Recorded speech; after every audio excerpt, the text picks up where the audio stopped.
All right, so aperture is basically, you know how you have like a little, I think it's called the pupil, and it widens when it gets dark to let your eye see have more light, and it shrinks when it's bright so that you don't get blind.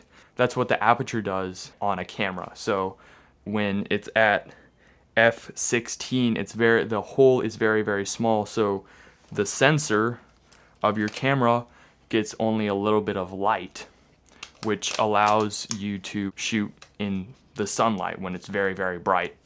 And then when it's at f1.4, your lens's aperture is super wide, so it allows in a ton of light and lets your sensor see a ton of light, which allows you to shoot in darker areas.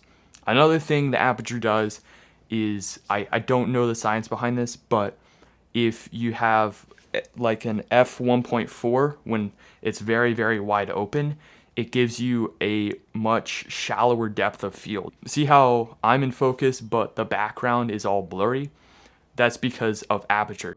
The blurry background, like the fancy name for it, is called bokeh. So the wider your aperture, the less you'll be able to focus on stuff at different distances. So you might be able to focus on like my hand right here. Can you focus on that? But then, like my camera back here is not going to be in focus. But if I set my aperture much lower, then both would be able to be in focus at the same time. But the problem with lowering your aperture makes things darker, and so you have to raise your ISO, which is like your camera's digital brightness. Your image gets more grainy, and that just doesn't look very good. So if I connect my 50 mil, by the way, I've made a video about the 50 mil before, but this is like the best bang for your buck if you want that f 1.4. You can get them for like 50 bucks, and they're great for like low light shooting. They're great for getting a low aperture. Yes, there you go. You see that? That is the camera adjusting its aperture. That's so cool. And those little things moving are called blades.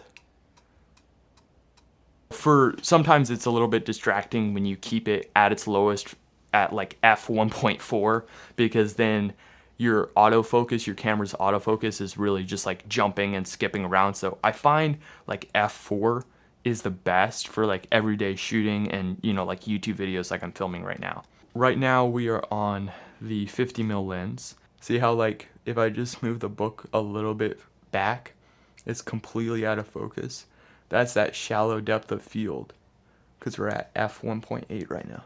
But then if I lower it back down to f4, it's just going to be dark for 1 second. See, now this notebook is in focus, and then even if I move it back, it still stays pretty close in focus. Okay, that is everything I know about aperture.